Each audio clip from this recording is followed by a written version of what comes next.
Hi, ladies, and welcome to another episode of the First Generation Millionaires podcast. I am your host, Rebecca Barr, and I'm so excited to be joined by a very dear friend, Sally Tarbox, today, who is going to be sharing all of her wisdom on her first generation journey. But she is a business confidence coach, a podcast host, a best-selling international author, if you don't mind, and for me, just an all-round fierce champion of women. Yeah. So I'm super excited to finally have you on and Thank you. have some of those really, what I think are really powerful conversations that we just have anyway, Yeah. actually bring that to camera and share it with the collective. So thank you. Thank you so much for having me. Thank you. How are you, Sally? We were just talking and all the things. Yeah, I'm good. We were literally just talking about this off camera, and I think obviously I'm a mum. You're a mum of many. I'm a mum of one.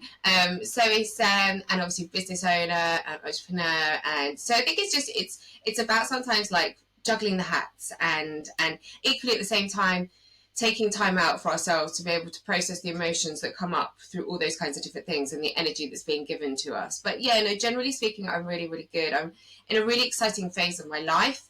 I am such a champion of women, and a little while ago, I released a podcast talking to other female entrepreneurs who are business owners, or equally mums as well, who haven't always been in the entrepreneurial space. And it's just a really exciting time for me because I love seeing women win. I love it. It brings me so much joy. I can't even begin to explain to you how much joy it brings me. And I love championing them. I love shouting about women that are really going against the grain, going against the norm, but equally working through other things in their life at the same time. But on the side of it, they're creating a business and a lifestyle that is so aligned to them and so fit to them. So I loved having those conversations with women. But the real reason I set it up in the first place was because I wanted to inspire other people as well, right? I feel like you come up against so many different people in life, and so many people that sometimes want to make change in their life, but there is the big word that always comes up for them, and it's but, right? Yeah. It's, you know, I want to create X, Y, and Z, but I want to do X, Y, and Z, but. And then on the flip side, you have these other women that have worked through the but, and they're doing it anyway. And so the reason I started it was because I wanted to inspire the group of people that maybe are still finding blocks and don't know how to work through those blocks. And I wanted to highlight the people that have done it, because it's not always been easy, right? Being an entrepreneur, being a business owner, being a mom, doing all the juggle, it's no easy task, you know. And it's the hardest thing I think we'll ever do, but it's almost like the making of you. I always say becoming an entrepreneur was the making of me as a woman, because the corporate versions of me had a nice little routine. She had a regulated nervous system. She had like safety in the routine, no external judgment, because on the face of it, I was successful, had a good job, good money, and all the things. But becoming an entrepreneur is a completely different landscape. And what I love is that this is very much in the theme of this podcast, where we're talking about being the first, the woman that is, or the person, the conscious business founder who is going first in their journey. So maybe they don't have permission in their family to be seen, 100%. go against the grain, leave the matrix. So I'd love to know, like, is your family entrepreneurial? What was your journey? No, my family, my background is very traditional, very traditional, and actually every single sense, very kind of 2.0 family. Like, and I have an amazing family. I think my dad is probably the more entrepreneurial of our family, more because he always was like, he was always a bit of a champion for me. He was always like, whenever I'd come up with a crazy idea or a crazy suggestion, he'd be like, yeah, go do it. Like, have a go. But he'd never done it himself. He'd always kind of had the traditional job, and my siblings are exactly the same. They very much have the traditional job. It was always very much the journey of like, go to school, go to university, get a good job, right? You need to be safe. You need to be safe. Whereas I think I was always very much the kind of like, I always pushed the boundaries in every aspect of my life. Growing up as a teen, I always pushed the boundaries. How many siblings do you have? So I've got two other sisters. So youngest, middle, oldest. I'm the youngest. That's so interesting to me. Yeah, I was always the rebel. I was always I did sometimes get referred to a little bit like the black sheep of the family, just because I pushed the boundaries. I wanted to know. I wanted to question things, like, and I don't think because of my parents' generation as well, that probably wasn't quite as accepted to sort of ask the big questions over Sunday lunch, you know, in a traditional family. It's like, what? Why does this happen? You know, what's this? So I was always the boundary pusher for sure, and I think it kind of got to a point for me where I did do university. I did the corporate job. But I think I started to question life. Like, I don't understand why someone made up a rule. I have to go to work 5 days a week, and then I get, for the trade-off, I get so many days. The kids now, where Luciano is like, this math is not mathing. Like, why don't you work off? I'm like, you better work for yourself then, son. Yeah, literally that. You know, I'm having conversations with my family, being like, I don't understand. Like, I'm not to work. But it doesn't make logical sense. Like, who made this rule up? Like, who was it? I want to find that person. Like, show me that person, because I want to have a conversation with them. I need to speak to the manager. Yeah, literally. Like, why did you make up a rule where I only get so many days holiday? Like, I don't like that. Like, it's not that I'm afraid to work. I love to work. I love seeing how much hard work I put in and what pays off, right? Like, I like seeing that. I like seeing the results. But I don't understand the system. Like, who made up the system? So I think I very much got to that point. I think after having my daughter... Was there a particular turning point? Like, was there a... I always talk about this, you know, kind of fuck this shit moment. We all need to have one of those. Oh, yeah, there was. There was a huge one for me. There was a huge one for me. I'd literally just had Willow. She's now 7. I just had her. And I was like, I don't want to live this life. Like, and I couldn't find the bridge, if that made sense, between the people that were doing business on their own terms and then all of us lot. And I didn't want to be in the group where it was all of us lot. So I needed to find the bridge. And literally, I think the bridge for me was just starting to try different things. It was literally just starting to experiment and giving myself the permission to be able to do that. And giving myself the permission to be able to fail along the way as well. Because I think there's a whole stigma around, oh, well, like if you're going to set up your own company or something like that, then, you know, you can't fail, or you can't, you know, you have to just make it. And I struggle a lot with this actually, because there's so much risk, isn't there, involved, especially in the UK. Like, we are not set up to cultivate an entrepreneurial spirit. I wonder why that is, because they want you in the matrix, they want you paying taxes. But that's definitely been a frustration for me. Like, even my first business, I had to sell my house, relocate my family, immediately, like, responsible for such incredible overheads, that it was just like, God, like, this just felt like so much pressure. There's no opportunity to just play, to just have a go, to just see how you feel. So when I then came to building my coaching business, I don't ever encourage my clients to, like, burn the bridges, go all in, because that's such a place of stress to create. So would you say that you did the same? You kind of gave yourself permission without all that risk? Yeah, absolutely, exactly that. And I think one of the really interesting things is, and now I've learned this full circle, right? Because you're stooped in fear. Yeah. You're stooped in fear of to a certain degree, failure. But I say that with, I think society looks at people that take the jump and it doesn't work, and they're like, oh, well, you failed. You know, there's a stigma around that, right? And actually now, because of all the things that I've been through and all the things that I've given a go, it isn't failing at all, right? It's a learning. Yeah. And that's growth. But I think society has this stigma around, you know, there is fear, because I think this is where we are so institutionalized, because it's like fear of, oh, you won't be able to pay your mortgage, so then you'll get your house taken off you. Oh, it's fear of, you know, you won't be able to provide for your family. But I do actually think if you have this entrepreneurial spirit within you, you just make it work. You find other ways. You don't give up. Motivated, aren't you? Yeah, you are 100%. You're more motivated to be like, okay, it's not working, so I need to pivot, and I need to pivot quickly. I'm going to try this, I'm going to try that, I'm going to add this in, I'm going to add that in. So I think, and I think this is a big reason why I started the podcast, because so many people are still stooped in this institutionalization of the fear, right? The fear of, if I don't make it work, something bad is going to happen.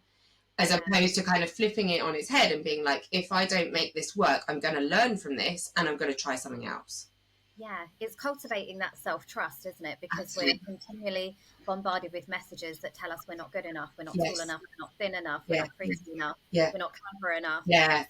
So that fear stops us from really remembering who we are, which is a bit of a badass. But also, what I love as well is that success comes in different forms, doesn't it? So we actually met through a really incredible mentor, and I think that I always say to Michelle, who was our shared mentor, that the ripple effect of her legacy will be so much more than she'll ever realize. Because one thing I loved and found so refreshing when I met her was that for her definition of success was freedom.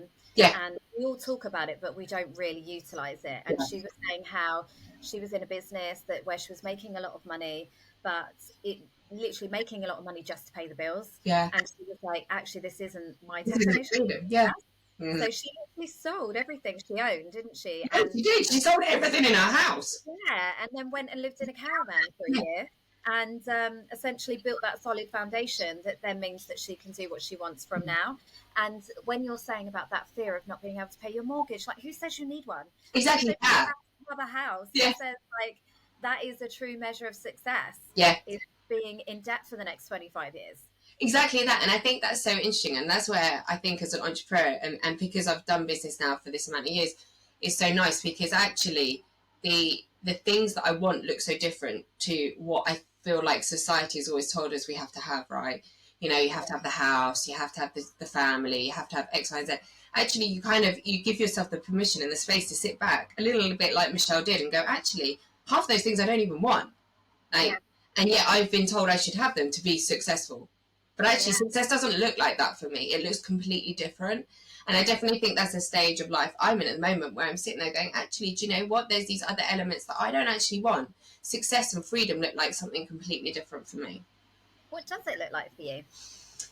I think for me, because I've got Willow, and yes, she is in state school at the moment, but I think for me, freedom and success looks like us being able to build a life that isn't in a state school. It's very much on our terms. Like, I like being able to teach her about business. She is very much the entrepreneur in herself already. She always comes to me with ideas. She's like, oh, we should do this. We should do this. And I think for me, success and freedom looks like being able to kind of live our life on our terms. And that doesn't mean not working, because I love working and I love leading women and I love inspiring women and I love that whole piece. But it means us being able to travel if we want to, being able to pack up, show her the world, because I do honestly believe in my absolute soul and my core that this world is beautiful if that's the way you're willing to see it. This world is absolutely incredible and there are incredible people on this planet. So being able to experience that, because I know I'm only going to be here once. So I want to be. See, that is a debate. I think physical term, yes, I will be here once. Spiritually, no, I won't only be here once. But while I am here, I want to be able to change the world and change it in my way, my small slice, in a really good way and a really inspiring way. And I want to be able to take a load of women with me and be able to show them that journey as well at the same time. Wow, that is and you are testament to that. Like, absolutely, you are the biggest champion of women that I've ever seen, which I absolutely love. I'd say even more so than me, because I'm terrible at like connecting with people and following up, and so you know what it's like trying to get oh my gosh, you want a message, it's like, I'm so sorry. It's like that. It's so good. You're just like so thoughtful, so lovely. But what a legacy for Willow as well, because like you said, your dad kind of made some inroads into that, took the first steps in encouraging you, but wasn't necessarily embodying that for himself. And now you are literally the embodiment of it for her. So she'll never conform. She'll never settle. No. She'll never put up with anything that doesn't feel right. Absolutely. That is an incredible legacy as a mum. Absolutely. And I think this is one big thing that I bang on with Willow about, is like, I say to her, you know, like, you can do anything in this life. You can do absolutely anything with your life, you know, and it doesn't have to look set. Because sometimes I'll have these conversations with her and she'll be like, I can't decide. She's 7, right? I can't decide whether I want to be a teacher, a vet, or one of Santa's elves. I can't make the choice, Mom. And I'm like, actually, sweetheart, like, you can do all of them. Yeah. You can do all of them, and you can Live switch. a very long life. Yeah, absolutely. And you can switch between all of them because they don't need to look traditional in the sense that you're being shown so far. So I think that's very much the legacy that I want to lead Willow with, and I want to leave with her, is like, actually, you can have this swap and this change. You can do something for a while, you can make it successful, and then if you want to change it and you want to switch it up, go ahead and do that. You know, if you want to change your location and switch that up, go and do that. If you want to integrate yourself with new people, go and do that. Do the things that feel aligned and feel right for you, because that's how I'm living my life, and those are the times that I'm living on. If it feels right and it's aligned for me in that moment, and I love it and it brings me joy, then go with that. Yeah, and what I love is that you just came back from Thailand. We did. I was like so excited about this trip because I was like, I'm living my life vicariously through you right now. All the updates, all the content. Yeah. And so what kind of brought that about? Because obviously you took Willow on that travel with you. Was she in school, out of school? She was meant to be in school, obviously, but she wasn't. Yeah, I took her out of school. I think for me, the trade-off was like, okay, if I get in trouble from state, then I get in trouble for doing that. But this is my child, and I'm going to educate her in that time frame that I can, because what I'm going to show her and what I'm going to teach her will be so much greater than what someone else can teach her in a classroom. Yeah. You know, I still appreciate that she still needs to learn the basics, right? She still needs to learn to read, to write, basic maths, basic science. Like, those things are still important. She still needs those elements in her life, right? The absolute foundations. But the things that I can teach her and I can show her in that month that we did that were going to be so much bigger, because I was going to expose her and her mind and her subconscious to such great, incredible things. And I did that. You know, we met incredible people. The culture I showed her was just unbelievable, because and more so that it even blew my mind. You know, it was one of those things, you know, I think some of my family members very much were like, oh, you know, you're going to have to be careful. What, like, are you sure you should be doing this? Yeah. Because that was their own fears talking. But I knew in my gut and in my instinct, yes, I want to do this. I want to show her the culture, the food, the people, the world. And I did all of that, you know, and it was an absolutely incredible adventure. We traveled together. She is my yes girl as well, you know. I'll go to her with crazy ideas and I'll be like, babe, should we do this? And she'd be like, yes, let's do it, let's go.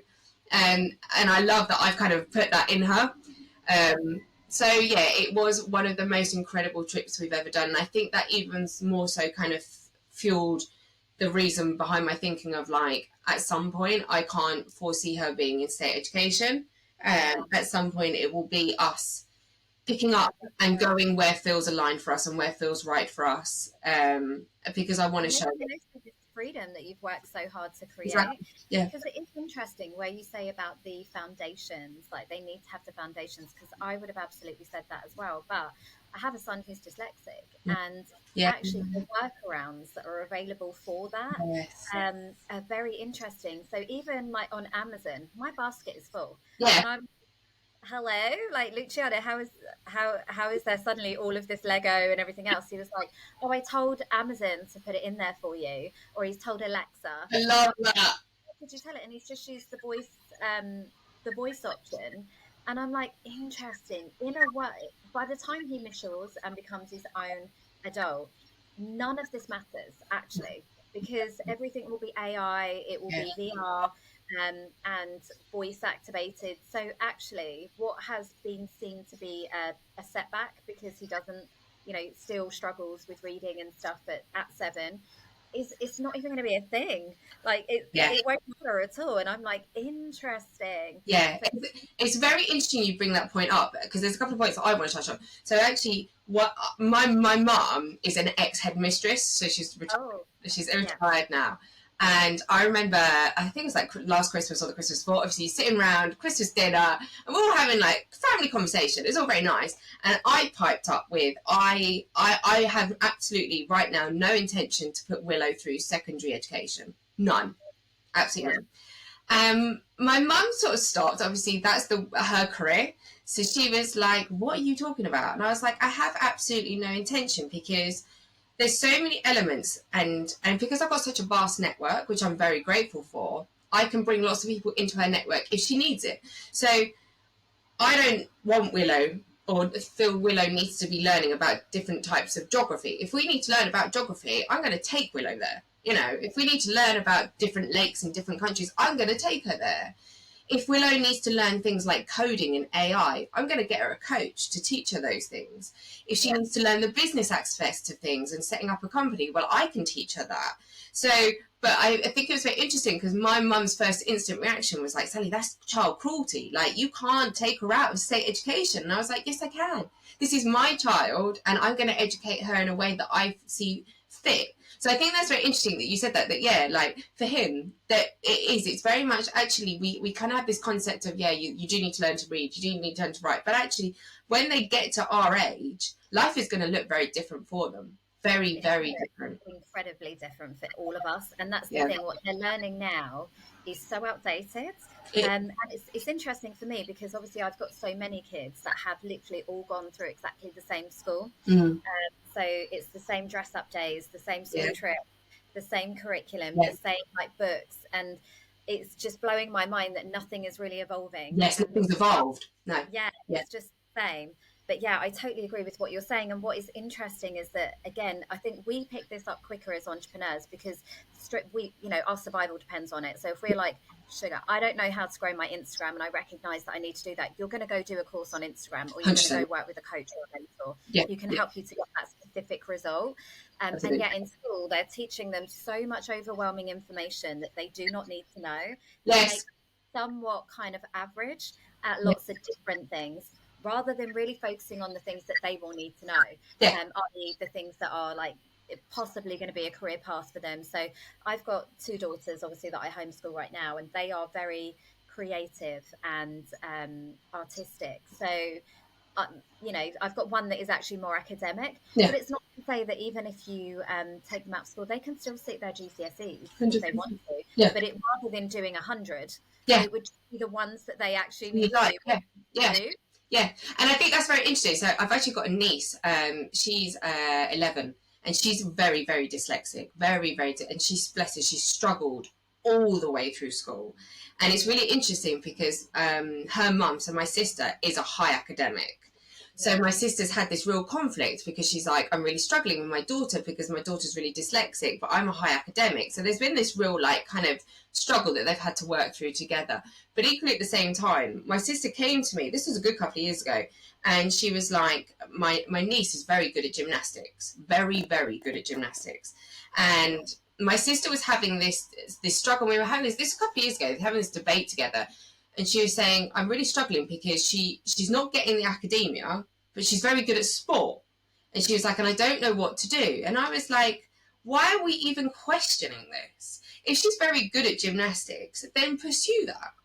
If that's where her love and her passion, absolutely pursue that. Anyway, after various other things that happened, my sister pursued it. And it just so happened that they live in the Midlands and they're very close to Birmingham. And my niece now has just been accepted to train with the under-16s Olympic squad in gymnastics. Oh, I got chills then. I literally got chills. That is such an incredible story. My sister she's now 11, and my sister's like, this is actually insane because yes, we're still struggling with the academia, but I'm like, yeah, but look at what she's achieved at the age of 11. Like, that's huge. And it doesn't have to mean, that she has to go on and compete in the Olympics. But look at all these skills that you're teaching her. Because sometimes when I'll chat to my niece, she'll be like, yeah, I can't decide whether I want to go to the Olympics or whether actually I want to turn into a stunt double.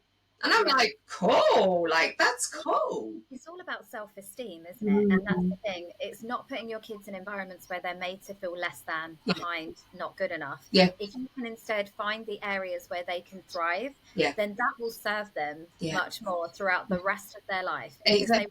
That baton up and run with it. And I feel like that is so. You might have found this as well. Like, we go into motherhood with these expectations, like of essentially replicating what did it or didn't work. That's for us, And for me, I didn't get to finish school because I was already living independently, and so therefore I pedestaled education. I got my master's degree, but I didn't get it till I was in my like mid-30s, and I was like, right, my kids are going to Harvard. They're going to like private school. They're going to be lawyers. And then God was like, well, we'll see you, and I'll give you the most creative, artistic, Yeah. like, kids that don't do anything by what you would have expected. And we'll make them all wildly different Yeah. as well, just to throw in some extra curveballs and some energy to hold. And now I've realized, well, I know absolutely nothing. And really, what I thought would be protection and ensuring their success is actually smothering them, Yeah. and it is limiting their potential. So what I actually need to do is just step back and let them do their thing. Yeah. Like, let them come to me and expose, their areas of genius, and I'll just facilitate it. Absolutely. And that's really interesting as well, because I think as parents, sometimes we try to control the situation, don't we? Yeah. We very Well, much try. And it comes from a place of protection, right? I want to protect my child. So the way that I know how to protect my child is to almost to control the situation or the environment that they're in. When actually, yeah, what we probably better way of doing it would be to take a complete step back, let that child be a child and see what areas they want to pursue, or what they thrive in, or what brings them joy, and what actually builds their self-esteem quite on their own, because actually sometimes kids will do something, or they'll pick something up, or they'll pick a sport up, or an activity, or whatever, and actually they thrive in that. So you kind of need to let them explore those different areas, and then my job actually then becomes to encourage that and facilitate that, and and almost stand from the sidelines slightly and be like, I mean, it takes the pressure right off. Like, all I need to do is just kind of let you do your thing. You want to do your thing for a bit and just work out where you're gonna like things. But I think it's very interesting, isn't it? Because it is a real, you have to let the reins go slightly. But I think because of this institutionalization of like, well, no, they need to learn X, Y, Z, da da da da da da. It's a real, so there's definitely conflict, but I think as being an entrepreneur and business owner, it has very much learned me, because I've had to learn to play with ideas, right, and understand that not all of them are going to work. Some of them are going to work really, really well. Others, and it's always the ones that you kind of think, oh, I don't know whether that's going to work, and it normally does. But I think it's the same concept with our children. You kind of have to step back slightly and be like, well, I'm going to give you all these tools, and then I'm just going to let you roll with it for a little bit and see what kind of works for you. But it's in business, we had a conversation, didn't we? We went for like a brunch. Yeah, I love that. You were talking about your coaching business, and for me, it didn't necessarily make the best use of your innate skills. Yeah. I was like, but Sally, you're a connector. Yeah. Like, you just are. Yeah. There's no needing to launch or be strategic or like, that is just who you are as a person. Like, you just need to do that. And I know so many women that come to me saying, oh, well, I'm thinking my next logical step is to sell a course, to sell a program. And I'm like, do you want to do that? And they're like, not really, because of this and that and da-da-da. I'm like, well, why are we doing it then? Do you want to do? Sometimes the most obvious thing is so overlooked, even in business. It's like a constant journey, isn't it? Yeah, it is completely. Yeah, I think, you kind of, and I think, and that's where people like you are great, and that's why I highly look up to you, and you're such a good friend, but you're a brilliant mentor as well, because it takes people like me just to kind of bounce the ideas around and be like, oh, well, I'm good at this and I like this, but I can't see the next step. And that's where people like you are so powerful, because you can see it. And I think everybody needs a coach, in my opinion. Absolutely. Yeah. It's just something to reflect back to you. Yeah. The parts that you can't see, to help you to get into alignment, which I think we all need it. And I think it's one of those that it was just Jeff Bezos ages ago spoke about the regret minimization framework that he came up with. Now, I don't know if you know about Jeff Bezos. Obviously, he's the owner of Amazon, but way back before he started Amazon, he was a trader on Wall Street, and he had a very, very good job, like really, really good job. But he decided to basically up and leave his job and his career right in the middle. So when you worked on Wall Street in finance, you didn't get paid until the end of the year. Like, you got a big bonus, a big payout. And he decided to leave his job right in the middle of this. So he wasn't going to get his big bonus. And I think obviously a lot of people from the outside were like, you're nuts. Like, this is mental. You're not going to get your big payout in a couple of months. And the reason he did it was because obviously he wanted to start Amazon. He started as a bookstore, obviously we know that. But he as he was working through these decisions, he said that he came up with this this formula, because he was a formula kind of guy.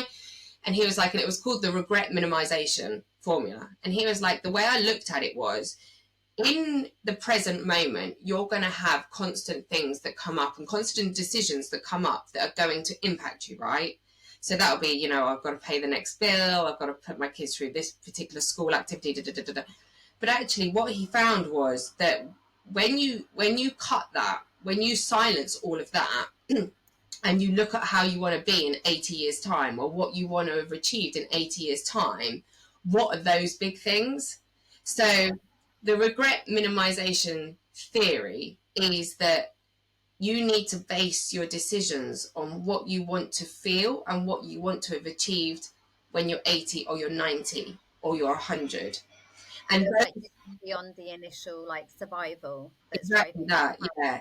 Because all the little decisions that you have to make, they're always going to be there, but you can't let them impact what it is that you want to achieve so much further down the line. So just circling back to what you were saying about like how like people come to you and they say, oh, you know, like the right thing to do would be to do this, and you're like, yeah, but do you want to do that? It's a little like that, right? I have clients like leave husbands. I have clients sell businesses within like a few weeks of working together. Yeah. Because I'm like, that's not it. And if you're here for and you're investing in a mentor, then you need to be open to the journey and the possibility of what we could be doing together. Yeah. Yes, I can help you to create a course. Yeah. Great, but is that really exactly like what you want to do? You know, all you want from this experience? Like, let's really shake some shit up. Yeah, exactly. And be held throughout that process. You yeah, know? And that's exactly what you're helping people do. You're helping them get to that point when they're 80, right? When it's like, oh, when you sit down and when they're 80 or 90 or 100, and they look back and they go, do you know what? I did it. I did it. The initial decisions that were always going to be in my life that I was always constantly making, they didn't actually impact the big thing that I did at the end. And this is why I'm so passionate about leading other women, is because I want to be able to say to them, when they get to that point, you did it. Like, you made the big jump, you made the big move. And yes, it was probably scary. And yes, there were lots of blocks and things that we had to work through along the way, but you did it. And now, do you regret all of those things, or do you sit there and you go, do you know what, I fulfilled myself, I don't have regrets? You've proven to yourself, like, you've kind of shown yourself what you're truly capable of. You can't go back. Like, you can't, like, that's when you become unstoppable, in my opinion. And I always say, like, becoming a business owner was the making of me. Yeah. I am quite interested because obviously you had your corporate job, you started an Amazon business, yeah. didn't you? Yeah. A pet brand, which was incredibly successful, and then you've obviously got that, and you've obviously deviated into coaching. Yeah. And if you didn't necessarily have like the full support of family, or just a few, you know, the judgments and the bit of naysaying, and somebody else is in that situation where they're like, this is not it, but I'm scared, what do you think is like the advice that you would give them as somebody who is going first in their family to create a more aligned life? That's really interesting, because you're always going to have people in your immediate circle, whether that be family, friends, you know, work colleagues, like whatever that looks like. You're always going to have those people that are always going to project their fears onto you, right? And it's what humans do naturally. So, you know, like I like when we went to the States and we did recordings and stuff like that, even my mum said to me, you know, like, well, what are you getting back from that? I don't understand what the return on investment is. And my opinion was, nor do I, but I'm going with it. Like, I don't know, but I'm going to do it anyway, because I don't know what's on the other side. And I'm so glad I did. Like, the friendships and the networks and the connections I made far outweigh anything else. So you're always going to have people that are going to project their fear onto you, and they're doing it from a place of love, right? But that is their fear. And I think that's where you really need to be able to identify that and sit there and say, that's that person's fear, that's not my fear. And if this still feels aligned to me, I still need to do it, and I still need to go with it, and I still need to run with it. And I think that's where trusting your gut and your instinct is really, really critical. But the other thing I will say to you is, if you're in that moment of that kind of, I don't really know which way to go, the biggest thing, and this is the thing that I've found is most critical for me, is who I surround myself with, who is in my network. And this is a real key piece, right? Because you need various people in your network. Yes, there will be the big people. Like, I can go and listen to speeches by Mel Robbins or Gabby Bernstein or Jeff Bezos on how to build businesses, and Tony Robbins, and those people are the big people, right? But then equally, I need the other people that fit in between me and those big people that are doing the journey. So that's what's the most critical piece for me, is surrounding myself with my different coaches, surrounding myself with people like you who are so many steps in front of me, but who I can still connect with and who still inspire me, who can still kind of lead me the next step. Because we can all sit there and say, you know what, I want to be the next Tony Robbins, but you need to work out the steps that are in between. Yeah. Because otherwise, what essentially you'll do is, unfortunately, you'll probably self-sabotage yourself along the way because you haven't achieved that yet. And subconsciously, you might not be wired to, at that deep level, to get to there yet. I'm not saying you can't. You absolutely can. We can often have perceptions, can't we, of what it takes, Yeah. the person that you might need to become Yeah. in order to be that. Like I said, I remember saying to Michelle, like, she was the first mentor that I had ever found that her version of success, yes, please, I want that. Yeah. Because up until that point, people that I'd invested like 5 figures into, when I actually looked at what the lifestyle that they'd created, you know, they weren't typically mums, Yeah. how they therefore got their success by, you know, grinding while they sleep and, Yeah. you know, Yeah. all the things. I was like, actually, I don't really want to become that You don't person. want I that. don't want to work 24/7. I Yeah. don't want to, you know, I want to be a very present mom. And actually, I think I had one foot on the gas and one foot on the brake because unintentionally I was like, I don't want what you have. Yeah. So finding somebody like Michelle, who again is very much in tune with like the seasons, and Yeah. you know, she'll have her season of go and she'll have her season of like retreat. Mm-hmm. Finding those people, like you say, that actually have what you want Yeah. or are doing it in a way that you respect, Exactly or that. you can connect the dots on how it's possible for you too. Absolutely. And I think it's definitely about finding those people and surrounding yourself with those people that are maybe only just 10 steps in front of you. Yeah. Yeah. Because, Or a few, yeah, I think, so yeah. that you can see nobody died. You know that saying, but did you die? I say that to people. I'm like, no one's died today. We're good, right? We're okay. Like, did you die? Yeah. No, you're cool. Get back up. We're going to go. Yeah. Um, We are good. We've we're figured it good. out. We're okay. Yeah. Nothing bad happened. Let's keep going. Let's keep going. So it's definitely about finding people and surrounding yourself with people that are just those few steps in front of you, and being very conscious about the other things that you're fueling your body with, right? Because I think a lot of the time we talk about, you know, like, got to eat healthy and blah, blah, blah, blah, blah. And I say to people, yeah, but it's everything else that you're putting into your body. It's what you're putting in your ears. It's what you're watching on with your eyes. So it's making a conscious effort to make sure that what's going in is actually aligned to the thing that you want in 80 years time. So with the people that you're spending your time with, who are you having the conversations with? Are there people that are constantly projecting their fears onto you, or are there the people like you who I love spending time with, who are very much like, oh, yes, let's go, let's go. Yeah, why not? Let's Right, do it. let's go. Like, are they those people? Are they the people that are picking you up? Are they the energy energy taps, or the energy drains? Like, it's being really consciously aware of that. You know, what am I listening to in the car? Am I still listening to the news all the time, where actually I'm being filled with fear and scarcity mode, and that everything's running out? Or am I sitting in the car and I'm listening to a podcast where someone's inspiring me and talking to me like we're doing now? You know, what am I reading at the end of the day? Is it I'm sitting there scrolling on Instagram and I'm kind of looking at other people's lives and getting this kind of sense of jealousy and lack, and I'm behind and I don't have? Or am I actually sitting there, am I reading the next book that's going to just make my mind just think a little differently, you know? Yeah, a bit more creatively. Yeah, so it's very much about that. It's who you surround yourself with, and what environment you're going to choose to put yourself in. It's the same saying, right? What room are you going to stand in? Yeah, and I can't tell you how much like I believe in that, because on my entrepreneurial journey, I have lost so many friends. Yeah. But I talk a lot about financial self-sabotage, and part of that was, you know, walking away from my property portfolio. Yeah. I had nobody in my corner that was telling me to stand my ground and claim what was mine. Yeah. Everybody was like, yeah, you should definitely, like, just let him have it. Yeah. Just don't worry about it. Yeah. Da, da, da.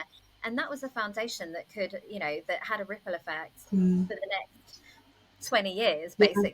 And but I had nobody encouraging me to want more, to claim more, to be more. It was very much just like, easy life, don't worry about it, it's fine, be nice. and and then equally, you know, allowed me to spend money, and you know, we're very much profiting from my Yeah. naivety, I think. Yeah. And what is nice is that now I always say I will never let a woman leave money on the table, No. and it isn't about you know, being money grabbing or calculating or motivated in that way. It's just about ensuring that you are exploring your options. That Absolutely. if you decide to walk away from money, it's from a place of discernment, not fear. You know, and just ensuring that you're claiming everything that's you know, meant for you. Yeah. So if somebody wants to come and find you, which I would absolutely encourage them to do, and also to come and listen to your podcast, Yeah. because there's so many incredible women on there that you are showcasing, Yeah. where can you find you? So our podcast is called The Conscious Female Founder. So you can find us on Spotify or YouTube. I'm always on Facebook. I'm always hanging out over there. Or I'm sure you've got my website link, and anyone can kind of reach out to me. And it is very much, you know, if you are a woman in business or an entrepreneur, I do believe everybody has a story. Everyone has a story. And I think sometimes as women, we oversee it because we can become so focused on the business. But actually, for me, it's really about sharing, giving these women a voice, because their story is actually so powerful. And when we sit there and we listen to it, we don't actually know who we're hitting and who we're impacting. But I like that.